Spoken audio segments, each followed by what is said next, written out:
ሰላም ጤና ይስጥልን ክብራን አድማጭ ተመልካቾቻችን እንዴት ቆይታችኋል እያልኩኝ ወደ ሳቱ መረጃዎቻችን ተሻገርኩኝ። ወደ መረጃዎቻችን ስናመራ በመካከለኛው ምስራቅ ያለው ነገር ተባብሷል። ጦርነቱ ወደ ድልድይ ጦርነትም ተቀይሯል። የኢራን ታላቁ ድልድይ መመታቱን ተከትሎ ኢራን ሳውዲ አረቢያን ጨምሮ በቀጠናው ያሉ ሀገራቶችን የምትመታቸውን ድልድዮች ይፋ አድርጋለች። መረጃውን ይዘናል። ሌላኛው መረጃችን ትራምፕ ኢራንን ወደ ድንጋይ ዘመን እንደሚመልሷት መዛታቸውን ተከትሎ ኢራን ማንም አይቶ የማያውቀውን ከባድ አጥፊ መሳሪያ ሳይታለች። በዚህም አሜሪካም ሆነች ቀጠናውም ተረብሿል። ሌላኛው መረጃችን የትውልድ ሀገራችንን የምንከላከልበት ጊዜ ሲደርስም ሁላችንም ወታደር እንሆናለን በማለት 7 ሚሊዮን ኢራናውያን መሳሪያ ለመውሰድ ተዘጋጅተዋል። መረጃውን በዜናችን አካተናል። ሌላኛው መረጃችን ከመቶ በላይ የዓለም አቀፍ የህግ ባለሙያዎች ስለ ኢራን ጦርነት ያላቸውን ስጋት የሚገልጽ ደብዳቤ ጻፉ።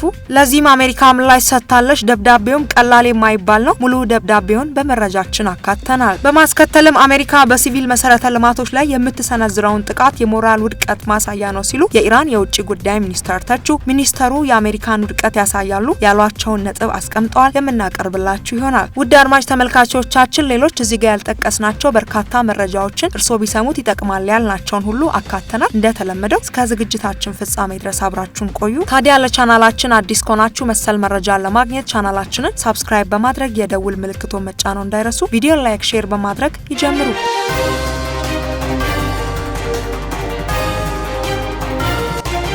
የመረጃዎቻችን ስናመራ በመካከለኛው ምስራቅ ያለው ነገር እጅግ ተባብሶ ቀጥሏል። ጥቃቱ በአሁን ሰዓት ወደ ድልድይ ጥቃት ተሸጋግሯል። እስራኤል በትናንትናው ዕለት የኢራንን ወሳኝ አዲስ የተከፈተውንና በመካከለኛው ምስራቅ ከሚገኙ ድልድዮች ውስጥ ረጅሙን መምታታቸውን ተከትሎ ኢራን በኩዌት፣ በሳውዲ አረቢያ፣ በተባበሩት አረብ ኤምሬቶችና በጆርዳን የሚገኙ በርካታ ዋና ዋና ድልድዮችን በኢላማ ዝርዝሯ ውስጥም አካታለች። የሚከተሉት ድልድዮችም አሁን ላይ የኢራን ጥቃት ኢላማም ሆነዋል። ሼክ ጃቢር አልአህመድ አልሳባ ድልድይ ኩዌት፣ ሁለተኛው የንጉስ ፋዋድ ድልድይ ሳውዲ አረቢያና ባህሬን የሚገኝ፣ ሶስተኛው ሼክ ዛይድ ድልድይ የተባበሩት አረብ ኤምሬቶች ላይ፣ አልማቅ ድልድይ የተባበሩት አረብ ኤምሬቶች፣ የንጉስ ሁሴን ድልድይ አለምቢ ጆርዳን፣ ዳሚያ ድልድይ ጆርዳን፣ ሼክ ካሊፍ ድልድይ የተባበሩት አረብ ኤምሬቶች። ኢራን እነዚህን ከላይ ጠቀስኩትን ለማጥቃትም ዝታለች። የኢራን ሚሳኤል ኢራን ጦርነቱ ከተጀመረ ጀምሮ ጊዜ 9ኛ ዙር የሚሳኤል ጥቃት የሰነዘረች ሲሆን በባህሬን የሚገኘው የአማዞን ዳታ ማዕከል መውደሙን የኢራን ሪፐብሊክ አብዮታዊ ዘብም አስታውቋል። ኢራን ከአፕሪል 1 2026 ጀምሮ የአሜሪካ ግዙፍ ተቋማትን እንደምታወድምም ዝታም ነበር። በተያያዘ መረጃ 7 ሚሊዮን ኢራናውያን መሳሪያ ለመውሰድ ተዘጋጅተዋል ሲል የኢራን ፓርላማ አፈጉባኤ ተናገረ። የትውልድ ሀገራችንን የምንከላከልበት ጊዜ ሲደርስ ሁላችንም ወታደር እንሆናለን። አሁን ላይ ከ7 ሚሊዮን በላይ ኢራናውያን ሀገራቸውን ለመከላከል መሳሪያ ለመውሰድ ፈቃደኛ መሆናቸውን ተናግረዋል። ይህንን ያህል ቁጥር ያገኘነው በአንድ ሳምንት ውስጥ ብቻ ነው ብለዋል። አሜሪካ የእግረኛ ጦር ወደ ኢራን አስገባለሁ ካለች ከባድ ውርደት ይገጥማታል ሲሉ ማስጠንቀቂያ ሰጥተዋል። ኢራን በበኩሏ በአሜሪካና በእስራኤል ላይ እስካሁኑ የከፋ አውዳሚ ጥቃት ልትሰነዝር እንደምትችልም አስጠንቅቃለች።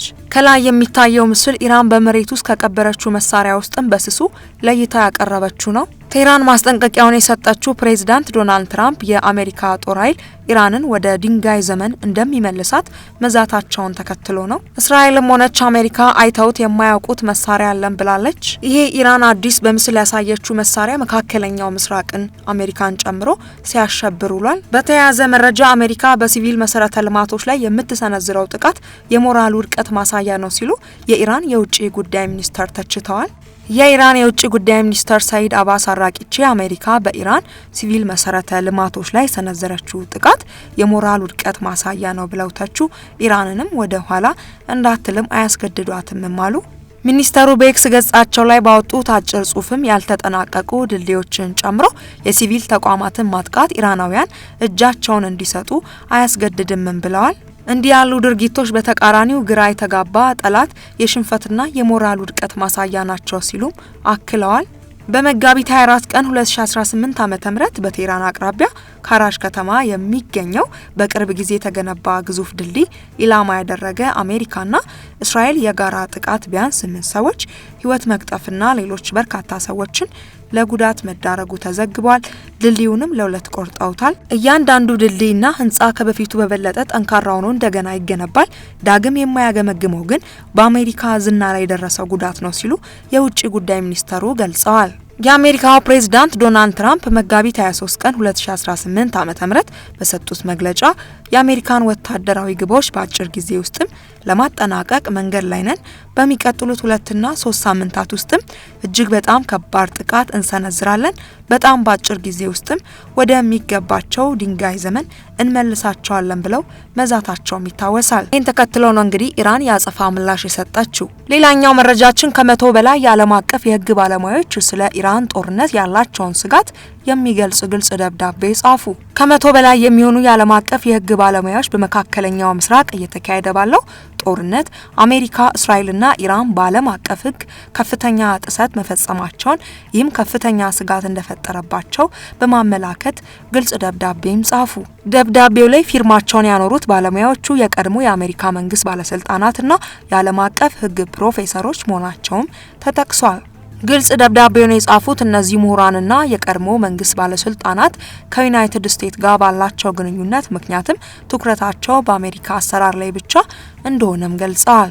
የህግ ባለሙያዎቹ በጦርነቱ ወቅትም የአሜሪካ ድርጊትም ሆነ ንግግር እጅግ አሳሳቢና በአንዳንድ ሁኔታዎችም የዓለም አቀፍ ህግን የሚጥስም ነው ብለዋል።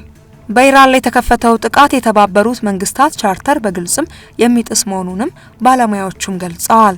ባለሙያዎቹ የአሜሪካ ባለስልጣናት የሚጠቀሙበትን አስደንጋጭ ንግግር የሚጠቅሱ ሲሆን ይህም የፕሬዝዳንት ትራምፕን የኢራንን ኃይል ማመንጫዎች ለማውደም የሰነዘሩት ዛቻን ያካተተ ነው። በተጨማሪም በጦርነቱ የመጀመሪያ ቀንም በኢራን ሚናብ በተባለ ከተማ የሚገኝ ትምህርት ቤት ላይ የተፈጸመውን ጥቃት ባለሙያዎቹ በደብዳቤያቸው ላይም ጠቅሰዋል። በትምህርት ቤት ላይ የተፈጸመውን ጥቃት በአሜሪካ ጦር የተፈጸመ መሆኑን ማስረጃዎችም ያሳያሉ። ባለሙያዎቹ የአሜሪካ ጥቃት በማስረጃ የሚደገፍ ከሆነ ከጦር ወንጀል ጋር የሚስተካከል ነው ያሉ ሲሆን ኃላፊነት ያለባቸው አካላት ግዴለሾች መሆናቸውን ያሳያልን ብለዋል። የዋይት ሀውስ ቃል አቀባይ ለተጻፈው ደብዳቤ ለቢቢሲ በሰጡት ምላሽ ትራምፕ መላውን ቀጠና የበለጠ ደህንነቱን የተጠበቀና የተረጋጋ እያደረጉ ነው ብለዋል። ቃል አቀባዩ አክለውም ፕሬዝዳንቱ እነዚህን እጅግ በጣም አስፈላጊ የሆኑ ብሔራዊ ደህንነት ውሳኔዎችን የሚወስኑት በእነዚህ ባለሙያ ተብዬዎች አስተያየት ተመስርተው ሳይሆን የአሜሪካን ሕዝብ ጥቅም ለማስጠበቅ ነው ሲሉም ወርፈዋል። ሌላኛው መረጃችን የአሜሪካ ጦር አዛዥ በድንገት ከኃላፊነታቸው ተነሱ። ከኢራን ጋር ያለው ወታደራዊ ውጥረት በበረታበት ወቅትም የፔንታጎን መሪ ፒትም የጦር ሰራዊት ኢታማዦር አዛዥ ጄኔራል ራዲንን ጆርጅንን በድንገት ከኃላፊነታቸው አሰናብተዋል። ስንብቱ ፕሬዝዳንት ትራምፕ ወታደራዊ አመራርን አሜሪካን እንደገና ታላቅ እናድርጋት መስመር ላይ ለመቅረጽ የሚያደርጉት ጥረት አካል ተደርጎ ተወስዷል። ጄኔራል ወታደራዊ ሹመት በፖለቲካ ሳይሆን በብቃት መሆን አለበት የሚል ጽኑ አቋምም ነበራቸው። በአሁኑ ወቅትም ኦፕሬሽኑ ኦፒክ ፍሪ በሚባለው ዘመቻ አሜሪካ በኢራን ውስጥ ከ3000 በላይ ኢላማዎች ላይ የአየር ጥቃት ፈጽማለች። ጄኔራል ጆርጅም ለሚመጣው የየብስ ጦር ወረራ የሎጂስቲክን የማዘጋጀት ቁልፍ ኃላፊነት ነበራቸው።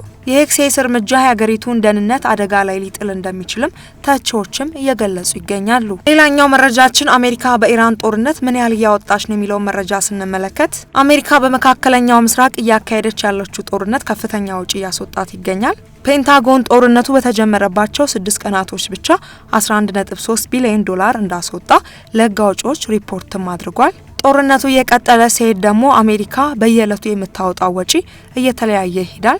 በጦርነቱ አሜሪካ በኢራን በሚገኙ ኢላማዎች ላይ የተጠቀመቻቸው ቶማሆክ የተሰኘ ረጅም ርቀት ተወንጫፊ ሚሳይሎች እያንዳንዳቸው 3.5 ሚሊዮን ያወጣሉ።